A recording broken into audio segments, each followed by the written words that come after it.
So ಇಲ್ಲಿ ನೋಡ್ತಾ ಇರೋಂಥದ್ದು butter fruit bulb variety ಮತ್ತೆ ಕ್ರಿಕೆಟ್ ವೆರೈಟಿ ಎರಡು ಕೂಡ ನಮ್ಮ ಹತ್ರ ಅವೈಲಿಟಿ ಇರೋಂಥದ್ದು. ಇದು ಎಲ್ಲ ನೋಡ್ತಾ ಇರೋಂಥದ್ದು ಸೀಡ್ಲಿಂಗ್ ಅಂದ್ರೆ ಬೀಜದ ಗಿಡ. ಸೊ ಡೈರೆಕ್ಟ್ ಆಗಿ ನೀವು ಗಿಡ ನೋಡ್ಬಿಟ್ರೆ ಗೊತ್ತಾಗ್ಬಿಡುತ್ತೆ ನೋಡಿ, ಇದು ಬೀಜದ ಗಿಡ. ಸೊ ಇದರಲ್ಲಿ ಗ್ರಾಫ್ಟೆಡ್ ಕೂಡ ಅವೈಲಿಟಿ ಇರುತ್ತೆ ನಮ್ಮ ಹತ್ರ.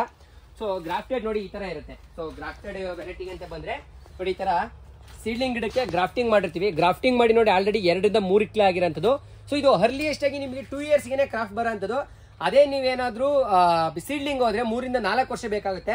ಸೊ 2 ಇಯರ್ಸ್ಗೆ ಅರ್ಲಿಯೆಸ್ಟ್ ಬರೋಂಥದ್ದು ಒಂದು ನಿಮಗೆ ಬಲ್ಬ್ ವೆರೈಟಿ ನಮ್ಮ ಹತ್ರ ಸ್ಟಾಕ್ ಇರುತ್ತೆ.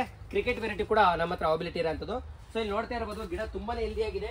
ಸೊ ಈ ತರ ದೊಡ್ಡ ದೊಡ್ಡ ಗಿಡ ಕೂಡ ನಿಮಗೆ ಸೆಲೆಕ್ಟೆಡ್ ಗಿಡಗಳು ನಮ್ಮ ಹತ್ರ ಅವೈಲಿಟಿ ಇರೋಂಥದ್ದು. ಸೊ ಇವಾಗಲೇ ಬುಕಿಂಗ್ ನ ಮಾಡ್ಕೊಳ್ಳಿ. ಬಟರ್ ಫ್ರೂಟ್ ಮಾಡ್ತೀನಿ ಅನ್ನೋರು ಕಮರ್ಷಿಯಲ್ ಪರ್ಪಸ್ಗೆ ನಮ್ಮ ಹತ್ರ ಆಯ್ಕೆ ಮಾಡಿದ್ರೆ ಸೊ ಕ್ವಾಲಿಟಿ ಅಂಡ್ ಕ್ವಾಂಟಿಟಿ ಇರೋಂಥ ಗಿಡಗಳು ನಮ್ಮ ಹತ್ರ ಅವೈಲಿಟಿ ಇರೋಂಥದ್ದು. ನೋಡ್ತಾ ಇರ್ಬೋದು ಗಿಡಗಳು ಯಾವ ತರ ಇದೆ ಅಂತ. ನಿಮ್ಗೆ 1.5 kg ಇಂದ 2 kg ಪ್ಯಾಕೆಟ್ ಅಲ್ಲಿ ಇರೋ ಅಂಥದ್ದು.